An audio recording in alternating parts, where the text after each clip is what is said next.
Who is known as the father of general management, General L? So that means the answer is Henry Fayol is the father of general management. If C wants to have conversation or things to be done with C dash, C will tell it to B, B to A to B dash, and B dash to C dash. This is what the formal line says. Whenever we make a standard, there should be a standardization. Now, why standardization is that? Because you are supposed to go with the standards.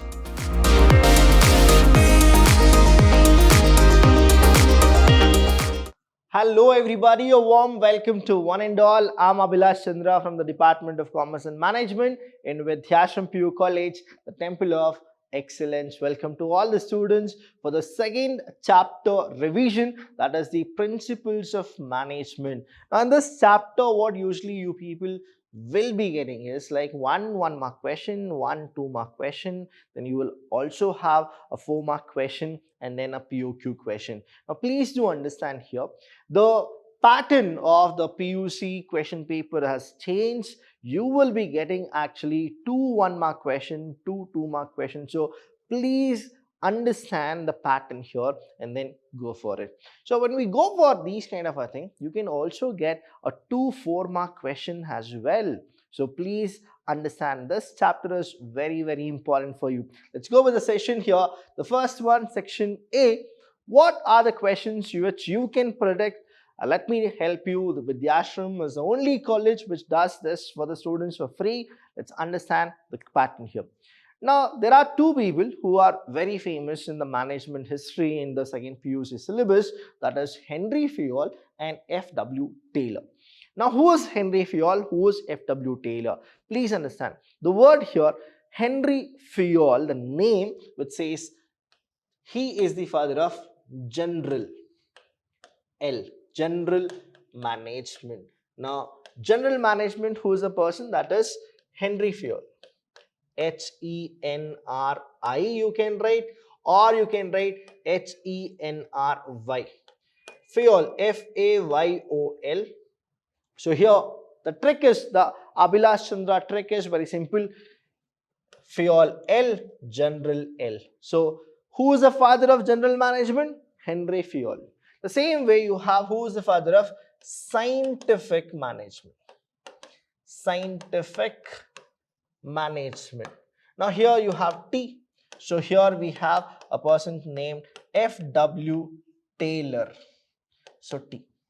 So please do understand, never get confused about Henry Fayol and F.W. Taylor. This is the ACT which I have told you. Let's go with the first question. Who is known as the father of general management, General L?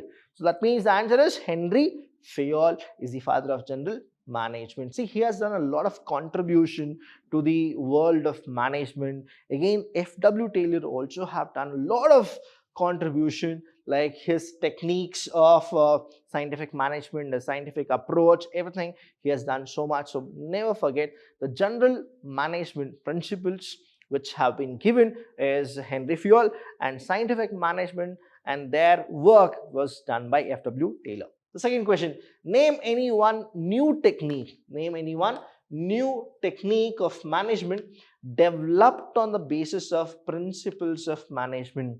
See, there are so many techniques which was based on the principles of management.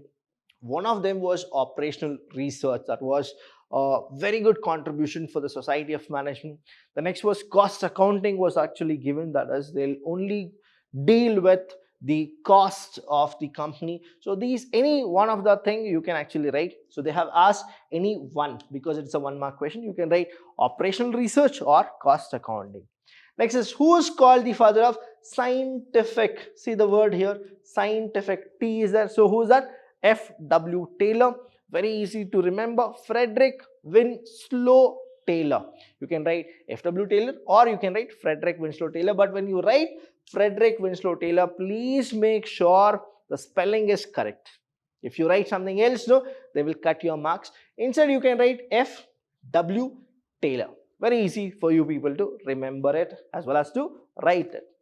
Next is the fourth question. Who advocated separation of planning and execution of functions in the organization. See, the person who says that the management should be different, the administration should be different, is F.W. Taylor, because he is a person who goes with scientific management, where he says each and every person need to develop to his or her greatest efficiency.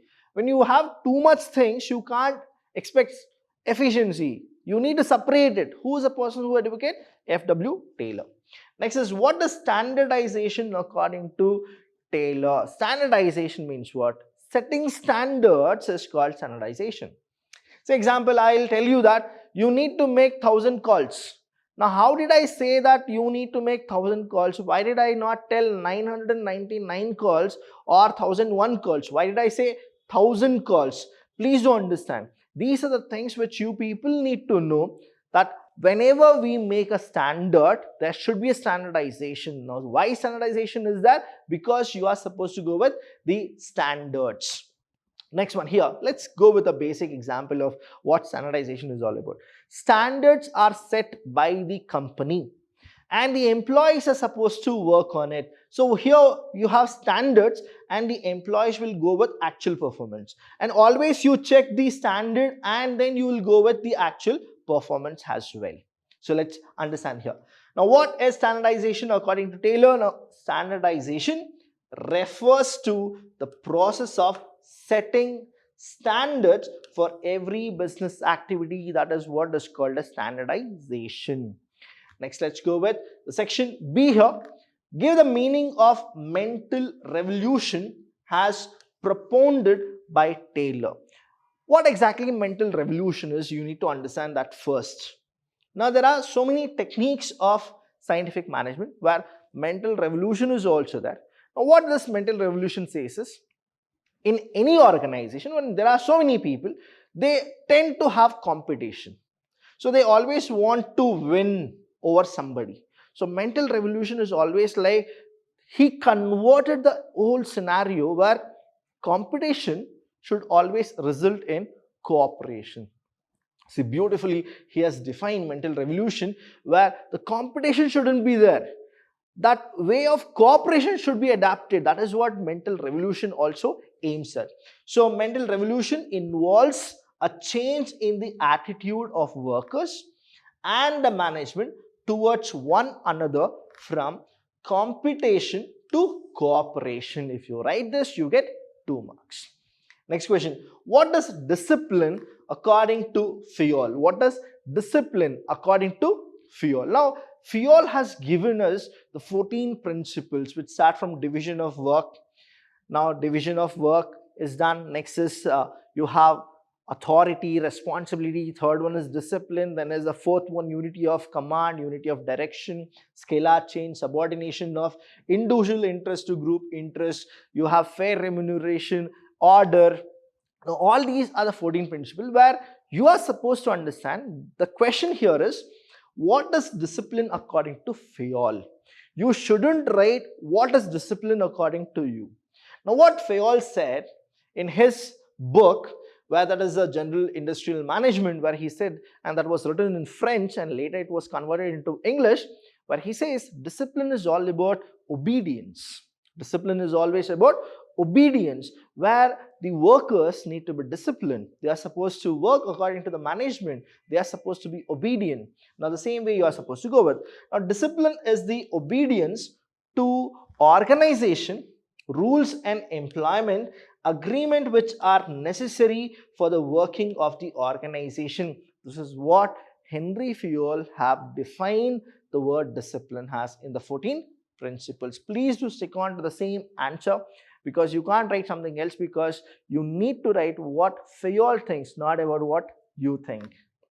Next is, state 2 difference between unity of command and unity of direction. Now, what is unity of command and unity of direction? You are supposed to know. Again, this is also the 14 principle. There are 2 principles called unity of command and unity of direction.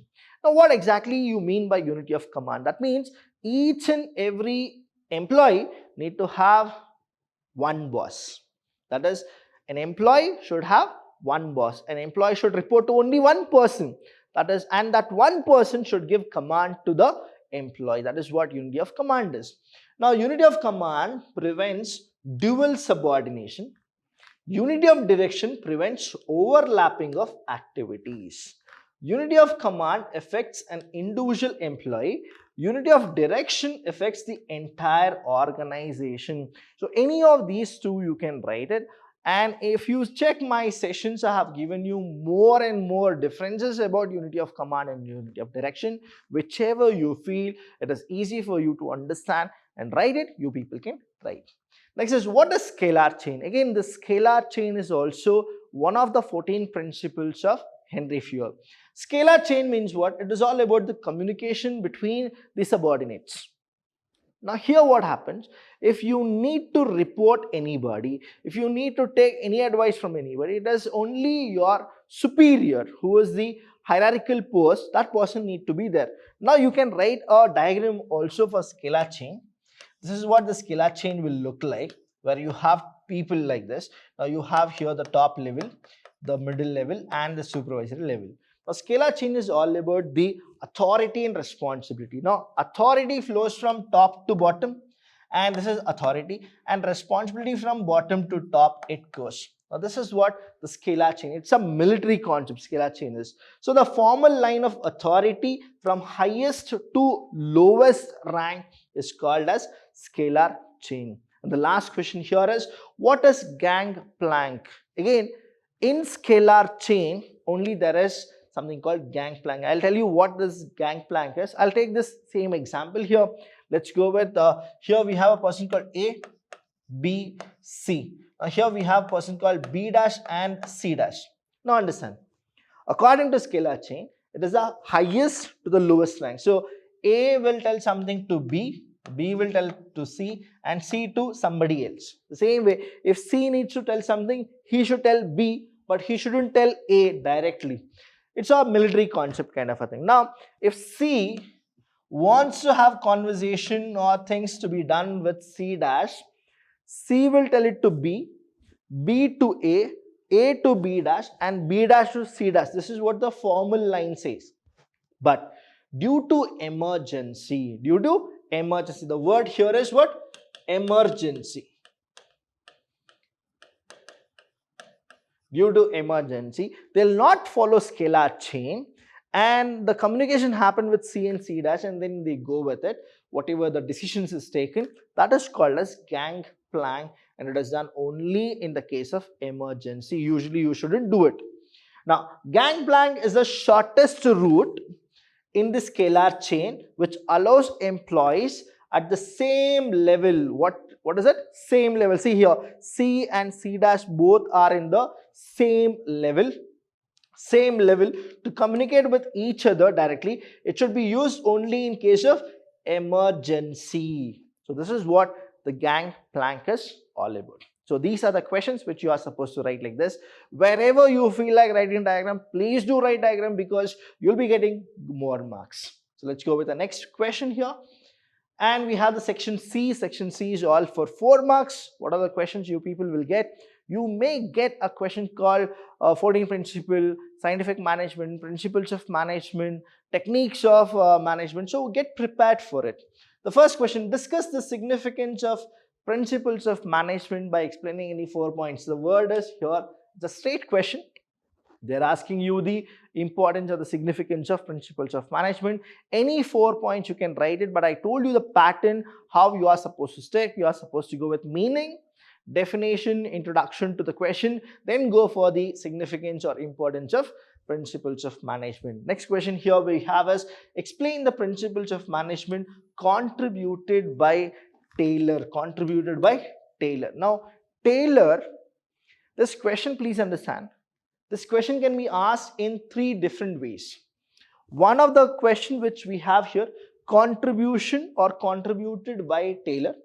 Second question can be explain scientific management. You can have a question like explain scientific management.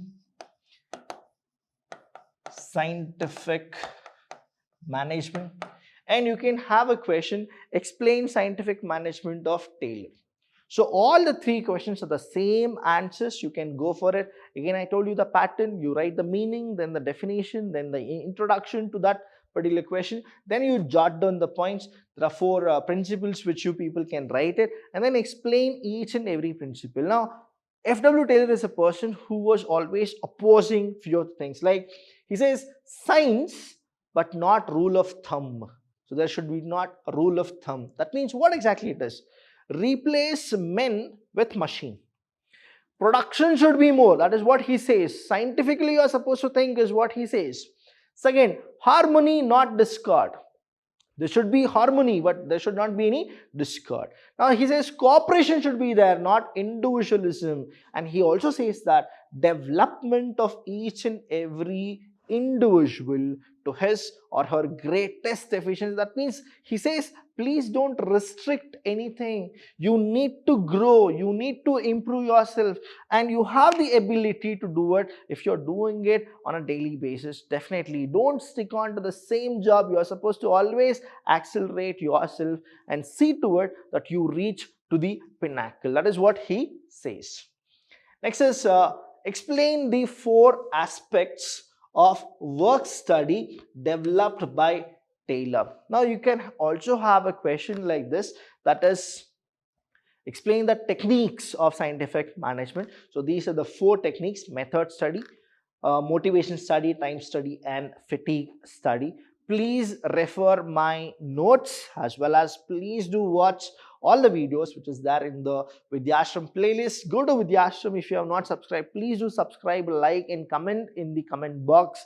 And I have given you all the ACT Abhilash Chandra tricks so that you can remember all these. Method study means what, motion study means what, time study is what, and fatigue study, all about it. Very simple format I have given it for you people, only for you. Please do enjoy the videos. Next question is the section D. Explain the nature of principles of management. There are, say, 7 points. Now I told you in the section D what really happens is the pattern is little change from the section C. The section D pattern is like this. Go with the introduction, what exactly the principles of management is all about. Define, then go with the meaning of principles of management, definition of principles of management, then start writing all the points and now start explaining it. Now principles of management is universally applicability, that means it is pervasive. Next is general guidelines is given in the principles of management, what you are supposed to do and what you are not supposed to do it, formed by practice and experimentation. Now principles of management and management, there are a lot of difference. Now management is an art and science, but whereas principles of management, it's all about science and professional. So please understand that. Now when you form principles of management, you should not make it rigid. Instead, it should be flexible, because in any dynamic nature, they are supposed to be a tool for you so that you can accelerate your production. Next, mainly it is a behavioral in nature, cause and effect relationship, because it's all about experimentation, it's all about cause and effect relationship, and it is contingent, that is, it acts according to situation. So that's what the principles of management is designed for. So wherever there is a problem, principles of management is a solution for that problem. And the last question, the last section, that is E. Now please do understand, every section E is always a ghuma firke, the question will come, that is the twisted questions will come. So what the twisted question has, a general manager list out any 10 Fayol's principles of management which you would like to adopt in your business organization. Let me tell you here, all the 14 principles of Henry Fayol should be adapted in the organization, because the way he has said, each and everything is so important. So here the question is, you need to write 10 Henry Fayol principles. It's very simple, and let me help you out how exactly you are supposed to write this. What is that you should do is, first you go with the serial numbers 1, 2, 3, and here 4.